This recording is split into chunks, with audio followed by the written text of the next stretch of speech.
Primeiro eu quero falar como eu me sinto em estar aqui hoje. Assim, eu me sinto desafiado. Quando o Maurício conversou comigo, né, a vir repartir essa palavra, e o contexto dessa palavra foi um encontro no ano passado, né, de jejum e oração, onde o Maurício esteve aqui e ouviu, né, o que eu tinha para repartir naquele dia. Não era nem tanta coisa assim, mas chamou a atenção dele, né? E ainda no ano passado ele já tinha falado comigo, né, sobre me organizar para um dia poder compartilhar com a igreja, né? Mas eu me sinto desafiado porque isso me tira da minha zona de conforto, né? Eu comentei outro dia com alguns irmãos, né, que para mim é muito melhor ficar observando as pessoas virem aqui do que efetivamente eu vir e me expor, né? Mas me faz bem, né? Eu quero crescer, né? Eu quero ir além do Senhor e passa por encarar esses desafios, e não é sobre esse momento, mas é sobre tudo que eu fiz antes de chegar aqui, né? E como eu levo o Senhor. E eu creio, assim, dentro daquilo que Deus está falando agora nessa manhã, né? Que a minha missão, na verdade, é traduzir tudo que a gente cantou em palavras, né? Porque a palavra já está dada, Jesus é o centro, amém?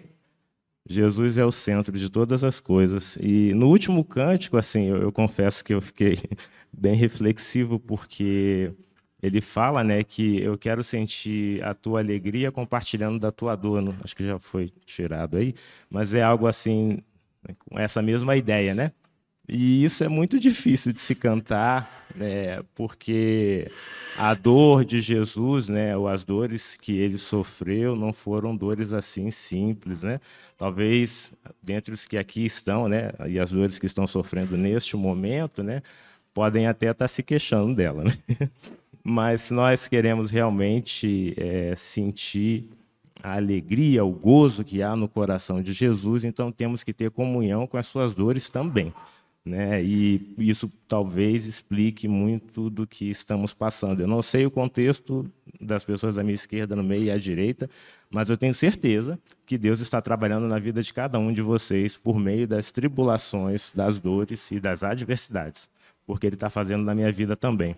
E eu gostaria de ler o capítulo 90, né, do livro de Salmos, já com um pouco mais de contexto, né? Naquele dia, quando eu compartilhei aqui com os homens, foram apenas 2 versículos, algo mais objetivo. E eu quero ser objetivo aqui também. Mas eu gostaria de passar um pouquinho do contexto desses últimos 2 versículos para a gente poder refletir com uma boa base, né? Salmo 90, ele diz assim, ó, o título, né? Oração de Moisés, homem de Deus. Senhor, tu tens sido o nosso refúgio de geração em geração.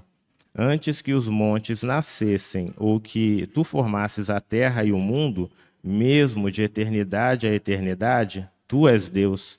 Tu reduzes o homem à destruição e dizes, tornai-vos filhos dos homens. Porque 1000 anos são aos teus olhos como o dia de ontem que passou, e como a vigília da noite. Tu os levas como uma corrente de água, são como um sono. De manhã são como a erva que cresce, de madrugada floresce e cresce, à tarde corta-se e seca, pois somos consumidos pela tua ira, e pelo teu furor somos angustiados. Diante de ti puseste as nossas iniquidades, os nossos pecados ocultos, à luz do teu rosto, pois todos os nossos dias vão passando na tua indignação. Passamos os nossos anos como um conto que se conta. Os dias da nossa vida chegam a 70 anos, e se alguns, pela sua robustez, chegam a 80 anos, o orgulho deles é canseira e enfado, pois cedo se corta e vamos voando. Quem conhece o poder da tua ira? Segundo és tremendo, assim é o teu furor. Ensina-nos a contar os nossos dias, de maneira que alcancemos corações sábios. Volta-te para nós, Senhor. Até quando? Aplaca-te para com os teus servos. Farta-nos de madrugada com a tua benignidade, para que nos regozijemos e nos alegremos todos os nossos dias. Alegra-nos pelos dias em que nos afligiste e pelos anos em que vimos o mal. Apareça a tua obra aos teus servos, apareça a tua glória sobre seus filhos, e a tua glória sobre seus filhos. E seja sobre nós a formosura do Senhor, nosso Deus, e confirma sobre nós a obra de nossas mãos, sim, confirma a obra de nossas mãos. Primeira reflexão a ser feita é sobre quem escreveu esse salmo, né? Moisés é marcante na vida dele algumas experiências, mas eu creio, pelo menos para mim, o que mais chama a atenção é a comunhão que ele teve com Deus. Se nós observarmos o próprio contexto de Moisés, né, no deserto ali onde ele estava, ele não conseguiu entrar na Terra Prometida, né? Conduziu as pessoas, saiu de um lugar, Deus usou a vida dele para fazer milagres, mas faltava dar o último passo e ele ficou de fora, né? E ele tinha todo motivo para ser, em parte, amargurado com essa experiência. Talvez se eu estivesse no lugar dele, eu seria, né? E eu teria todo motivo para ficar fazendo. Não sei se eu teria os motivos, mas eu ficaria fazendo queixas, né? Veja, né? Eu fiz tudo direito, mas lá no fim, né? Por causa daqueles irmãos ali, daquele contexto, né? Eu me exagerei, me aborreci, chutei o balde e estou aqui. E eu lembro, olhando para a minha própria vida, que há determinadas tribulações e situações que podem até nos traumatizar, né? E Deus quer curar o nosso coração, Deus quer trazer diagnóstico primeiro, né? Eu lembro da minha primeira passagem aqui em 2016, né, quando eu vim para o concurso, e eu fiquei menos de um ano e eu voltei, né, a morar no Rio. E das pessoas que eu encontrava lá no Rio, assim, foi uma experiência bem difícil, né? Assim, resumidamente, para quem não sabe, eu cheguei a ter uma espécie de infarto e eu fiquei 2 dias na UTI, né? Lá no Rio. Mas por conta de situações que eu passava aqui, né? No meu trabalho. E, assim, você fica tão abatido, tão cabisbaixo, assim, tão sem força, sem moral, sem ânimo, sem nada, né? Mas eu estava lá, saí daquela, me recuperei, recuperei minha vida, né? Mas para quem cruzasse o meu caminho naquela época e alguns anos depois, e até para quem não perguntasse a respeito, eu estava contando, né? Ó, que experiência difícil, ó, que dureza, ó, meu Deus, ó isso, ó aquilo. E no curso dos anos, Deus foi me mostrando que aquele era um trauma em meu coração que precisava ser curado e enfrentado, né? E eu voltei, estou aqui. E venci, tenho vencido as lutas, né? Então, Moisés, se você observar pelas experiências que ele teve, ele foi mais marcado por Deus do que por outras coisas, né? Nós sabemos que ele até assassinou um homem.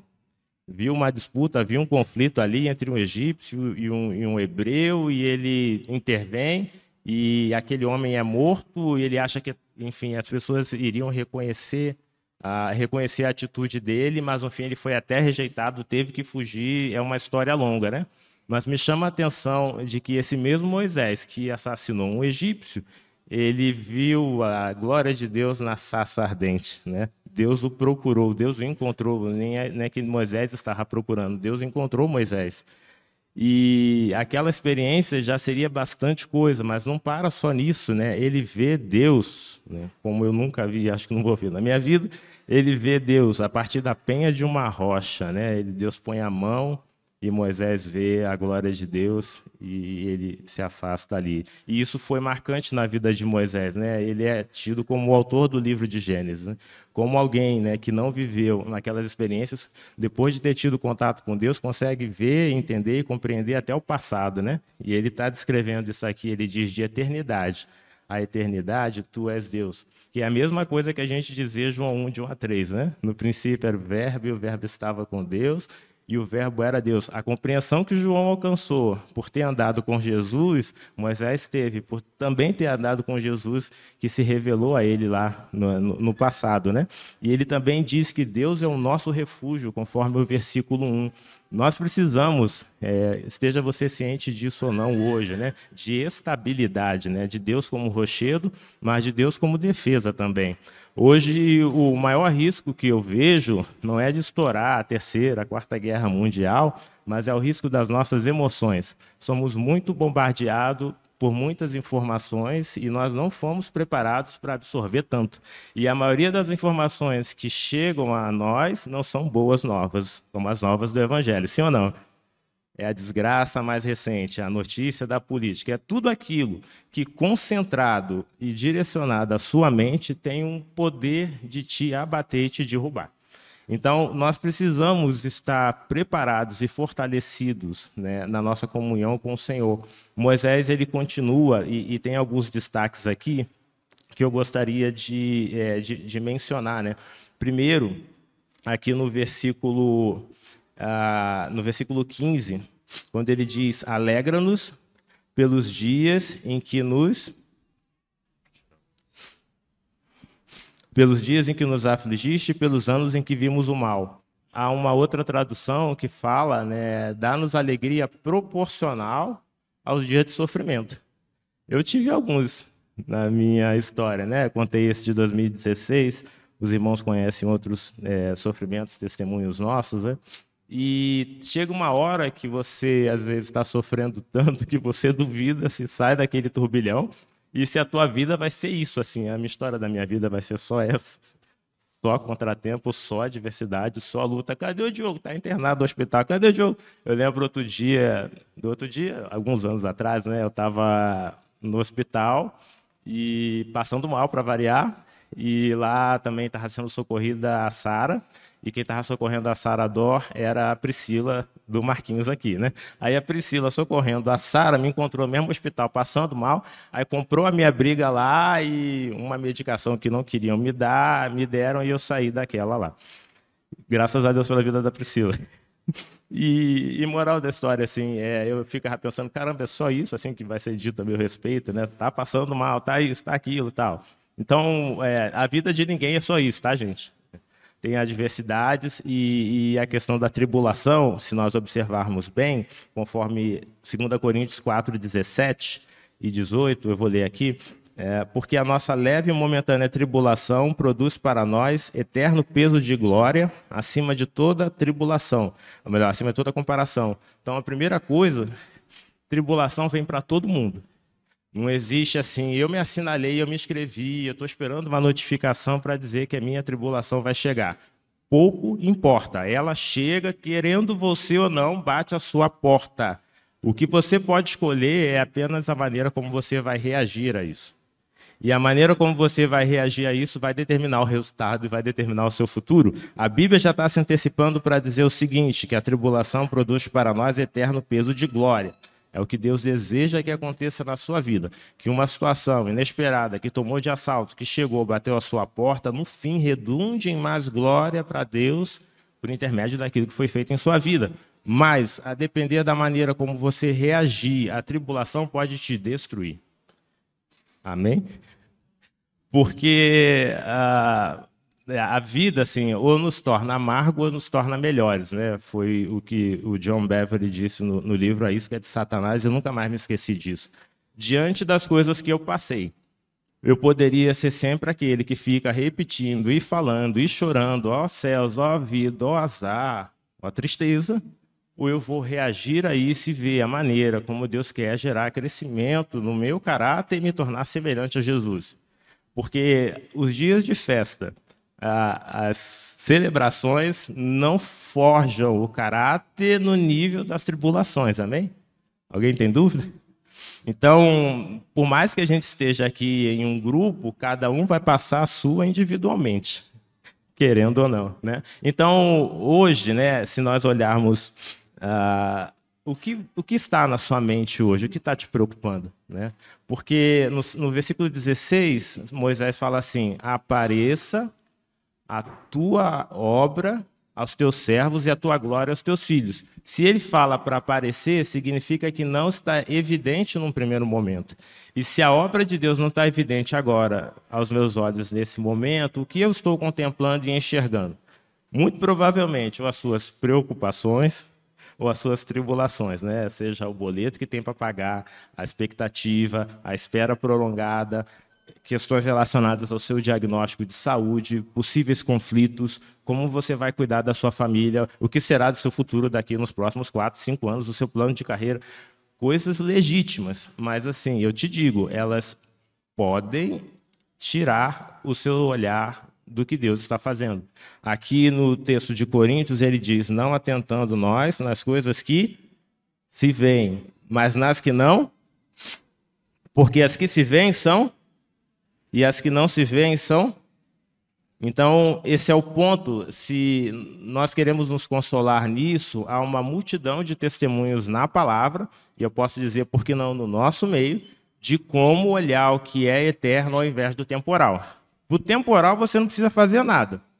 Abre teu olho e já está aí diante de você.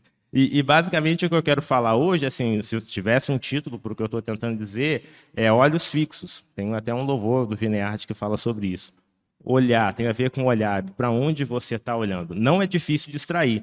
Na sexta-feira, eu recebi uma mensagem, que eu vou dizer fogo amigo, né, assim, lá do meu trabalho, e era uma mensagem dura, antes das 8 da manhã, assim, pesada, sem preparo, sem nada, e eu recebia um golpe duro e injusto, assim, naquele zap de sexta-feira pela manhã, né? E a gente quer começar o dia da melhor maneira, né? Assim, até flutuando, se possível, né? Antes de descer na cama, orando, consagrando tudo ali, mas desse jeito estava difícil. Fiquei bastante irritado, aborrecido, e já estava lá teclando, né? Para corresponder, né? Eu tinha bons argumentos, eu tinha as falhas, mas aí, graças a Deus, do meu lado estava a minha companheira idônea, fiel, e ela falou, não faça isso, né? De cabeça quente, não se faz nada, não se diz nada, modo avião, pede a graça de Deus e responde só quando essa graça vier, né?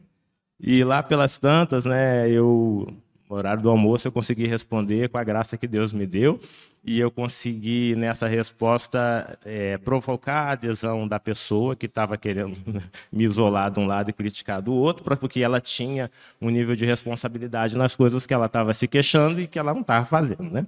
E eu consegui, e nós conversamos e até trocamos alguns conselhos ali, e eu venci aquela situação. Tinha tudo o potencial para estragar meu dia, meu humor, eu ia ficar chateado, entre outras coisas, né?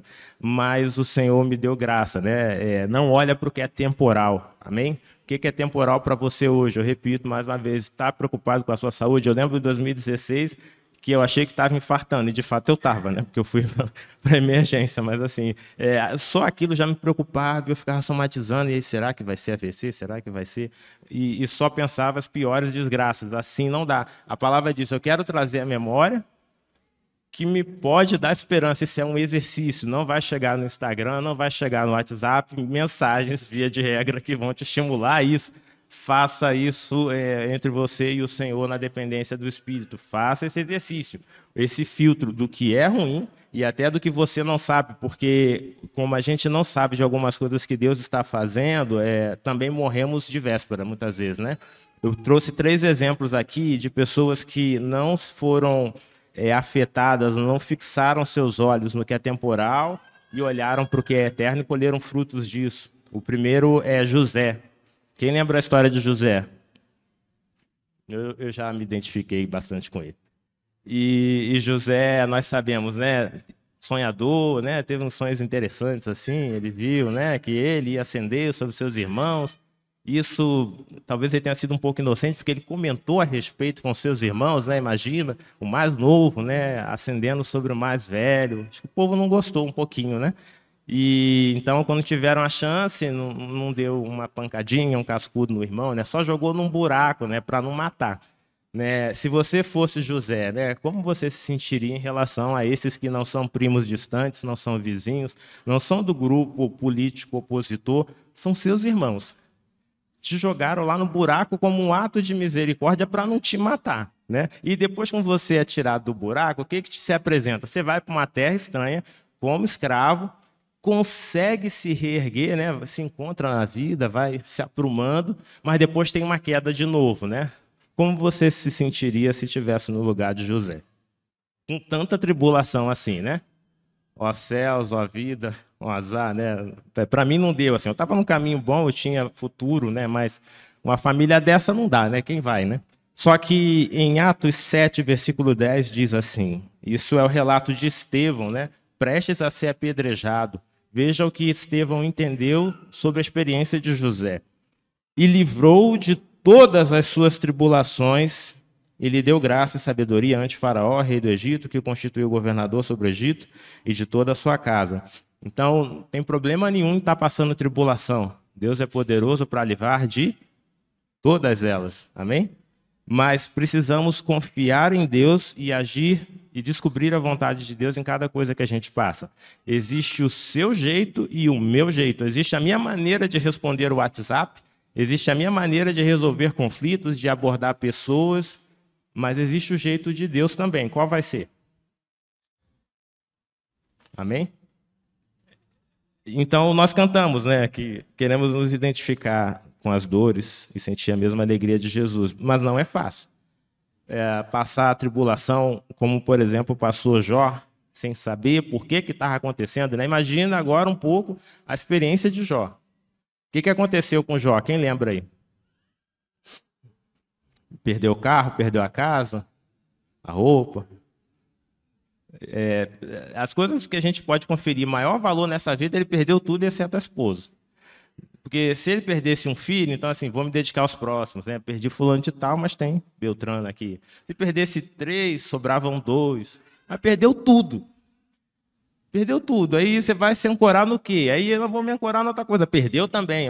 Perdeu o boi, perdeu tudo. Aí como é que fica Jó nesse caso? O que restou para ele? Sentar no meio-fio. Aí tem assim a questão da reputação, né? Porque o texto diz que ele, quando entrava às portas, né, que significa ali o lugar de autoridade, naquele contexto, as pessoas saudavam, as pessoas ficavam de pé, as crianças respeitavam, né? Jó, um homem de respeito aqui na comunidade, né? Mas mudou um pouquinho esse respeito, né? Passaram a zombar, passaram a cuspir, e ele mesmo passou a ter questões físicas que afastavam as pessoas dele, né? Especialmente o mau hálito, entre outras coisas, né? Então, para um homem que teve esse tipo de experiência, se não teve, paciência, mas assim, ele viveu um apogeu de glória, status, reconhecimento, embora não tivesse apegado a isso. Mas, de repente, está no outro extremo da experiência, né? A ponto de precisar usar um caco lá de telha para tirar as feridas do corpo dele. Não deve ter sido uma cena agradável, né? De se ver, não era uma pessoa que as pessoas conseguiam estar perto por causa dessas questões, mas ainda dentro dele, ele lutou com muitos conflitos emocionais, porque ele sabia que se eles se estabelecessem, se alojassem na sua mente, ali estaria perdida a batalha, né? E é interessante que ele não sabia que tudo isso aconteceu por conta de um diálogo entre duas pessoas, né? Deus está conversando com o diabo está conversando com Deus, e ele fala, tu viu ali o meu servo Edu, ele se desvia do mal, ele é fiel, mas aí, peraí também, né? Do jeito que faz, né? Cercou, protegeu, abençoou, eu também seria desse jeito. Não, peraí, se é por isso, vai lá, toca, tira, tal. E a conversa vai, a conversa vem, o homem está lá sofrendo, e como seria? Olha o livramento aí. Como seria, né? Saber que por conta do seu bom procedimento, todo tipo de adversidade está vindo sobre você. Se isso fosse pactuado antes, Jó, eu acredito, né, se tivesse na mesa assim, Jó, a história da sua vida é essa aqui, e vai ter esse trecho aqui, né, um pouco mais à frente, eu tenho certeza que ele faria, não abro mão de ser virtuoso, não, passa para o próximo aí, que eu não quero ser essa experiência, não.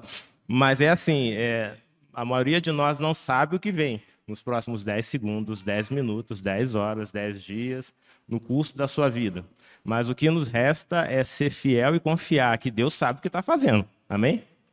O conflito que você está vivendo, a incerteza que você tem e as dúvidas ou tribulações que hoje estão ocorrendo podem ser desconhecidas ou eram desconhecidas por você até então, nunca para Deus. Deus sabe o que faz. Amém? Deus tem o controle. E nós precisamos deixar que Ele conduza. Moisés, em Atos 7,35, é dito a respeito dele: a este Moisés, a qual haviam negado, dizendo, quem te constituiu príncipe e juiz? A este Deus enviou como príncipe libertador pela mão do anjo que lhe aparecera na sarça. Então, Moisés, entre outras coisas, passou rejeição. Quem já foi rejeitado aqui? Não precisa levantar a mão. Mas sabe. Você já foi rejeitado? Sabe o que é ser rejeitado? Há diversos níveis, né? Não é sobre um amor que eu nutria por alguém, não foi correspondido, é um tipo de rejeição, mas de certa forma até positiva. Mas é que ele foi rejeitado por aqueles que ele mais amava, queria servir, ajudar e socorrer, a ponto, inclusive, de ter matado um egípcio por causa disso, né? Foram esses que o rejeitaram. E aquele homem que parecia, né, agora vai, tá bombando, vai acontecer, se retira por mais 40 anos para ficar lá, entre aspas, na nossa visão, mofando, né?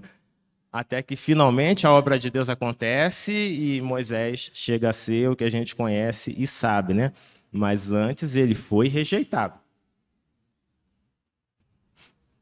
Não é fácil.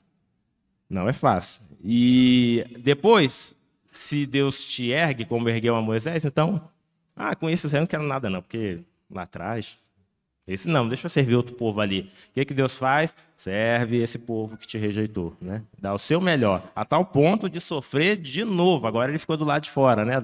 Da terra prometida lá. Mas nem tanto, porque nós sabemos que na experiência do Monte da Transfiguração, quem aparece conversando, um bate-papo com Jesus sobre a sua morte e crucificação? O próprio Moisés lá com Elias, né? Que coisa interessante, né? Assim, não acontece sempre, né? Que tipo? Isso para mim é um absurdo, é além da compreensão, mas assim mostra que um homem, né, manso como Moisés, humilde como Moisés, Deus pode fazer, esticar, puxar, entortar, faz o que ele quer, faz o que é da sua vontade, né? E eu creio que ainda no versículo 16, né, essa aparição da obra de Deus aos servos e da glória aos filhos é algo sequencial, né? Nós precisamos, porque no versículo 15, importante dar essa ênfase, né? Alegra-nos pelos dias em que nos afligimos e pelos anos em que vimos o mal. Aí por isso ele fala apareça, porque na tribulação a nossa visão, via de regra, fica obscurecida, né? Você não consegue, você só vê o momento, você só vê o aborrecimento, você só vê aquela dor de cabeça, você quer resolver, você fixa nas pessoas e esquece o que está por detrás. Então, Moisés, por experiência larga e longa, ele ora e orienta, né? Aparece, deixa eles ver. Né? A exemplo do que aconteceu com Eliseu, ele estava cercado lá no monte e o seu servo estava junto. Quem lembra dessa história aí? E aí o servo já estava meio desesperado, né? Ó, o negócio está complicado aqui. Mas aí Eliseu, já bem exercitado, bem maduro, né? Ele fala, Senhor, mostra para ele o que eu estou vendo aqui. Né?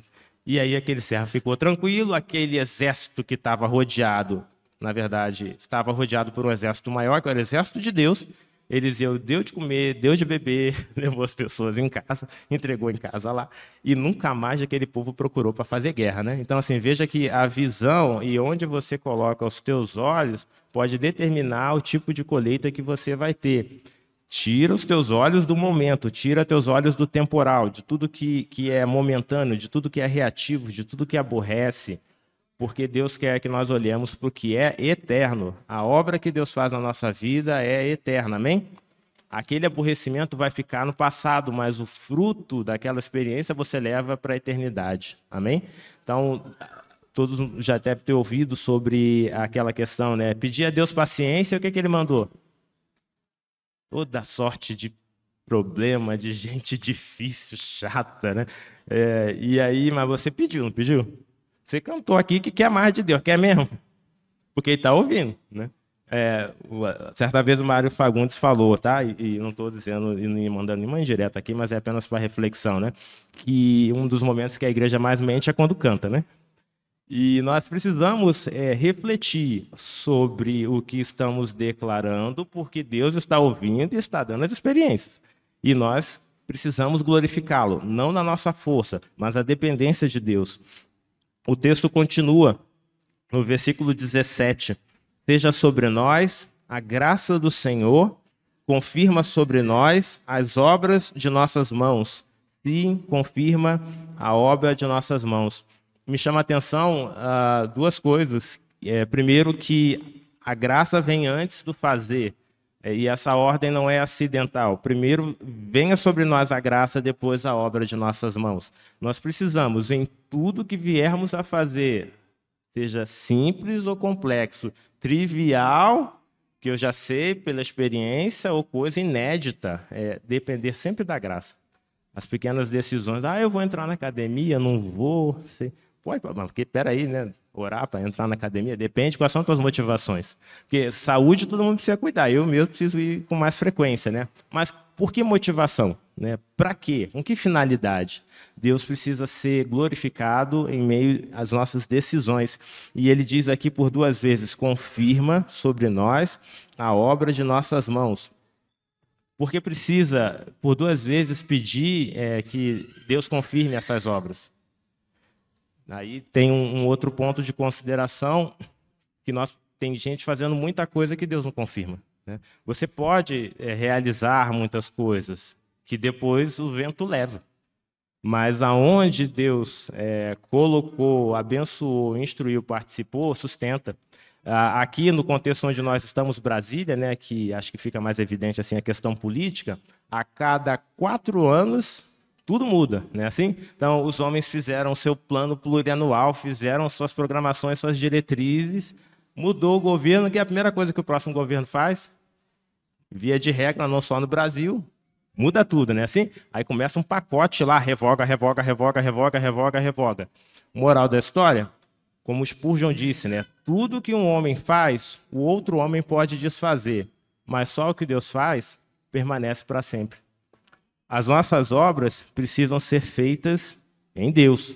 E eu creio nisso de todo o coração, conforme Isaías 26:12, diz assim: Senhor, tu nos dará a paz, porque tu é o que fizeste em nós todas as nossas obras.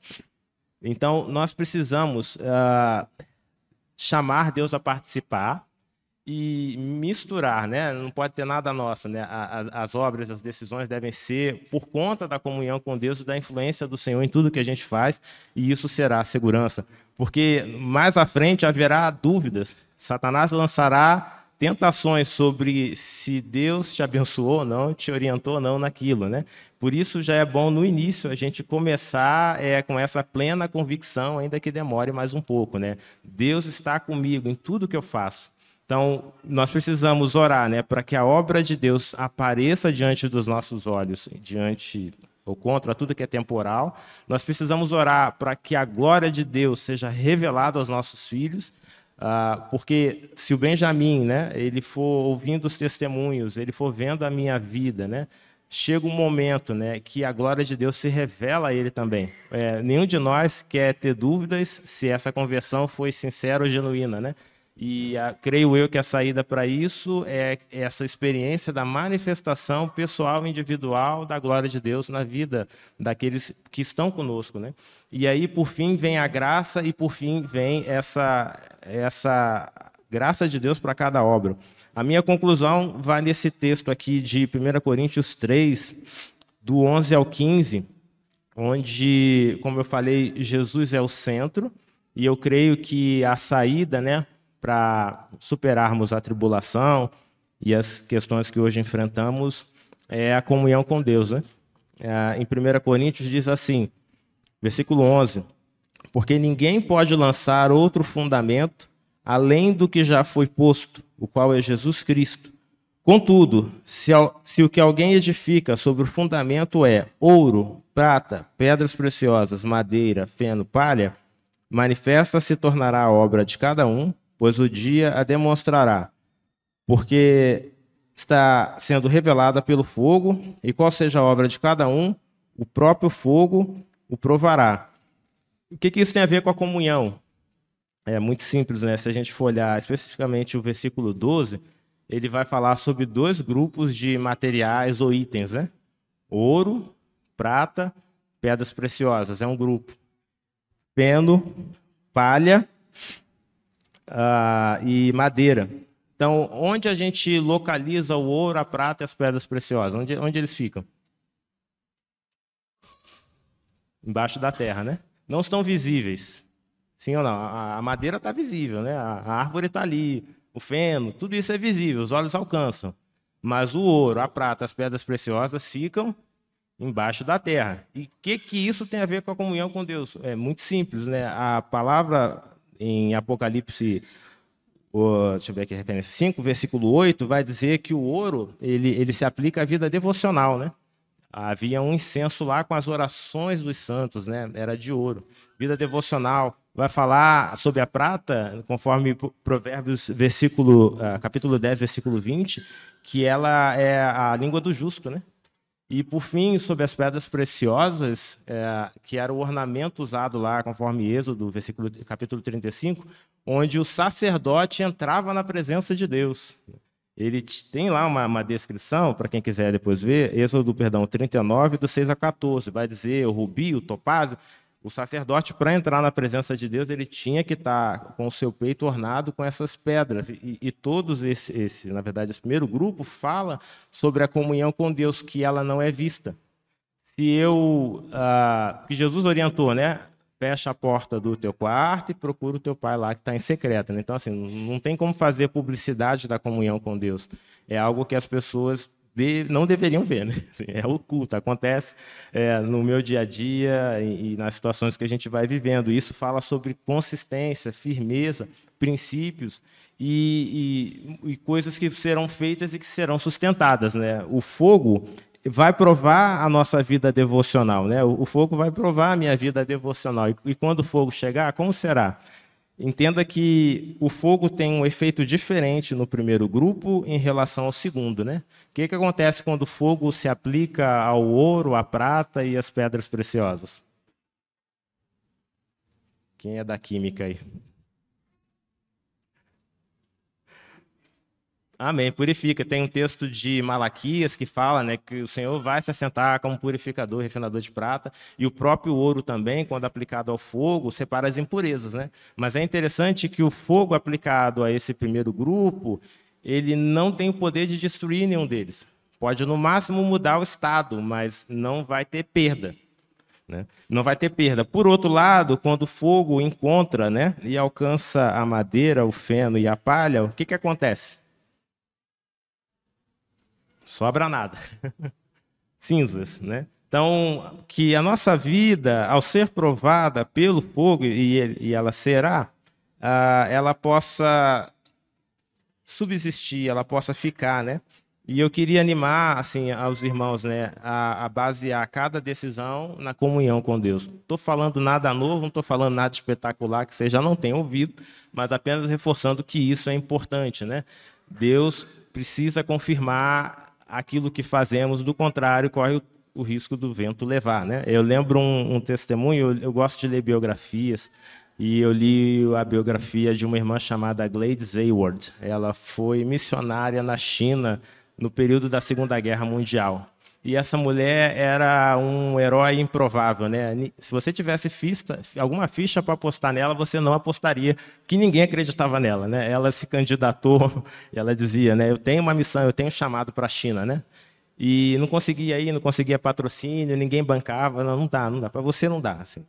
Mas ela acreditava e Deus abriu as portas. E, resumindo bem a história, uma mulher sem recursos, até sem formação específica para isso, foi à China antes do fechamento lá que houve, né, cultural lá, político, e Deus usou a vida dela para fazer uma revolução, né? Ela, assim, eu chorei lendo a biografia dela, me tocou bastante.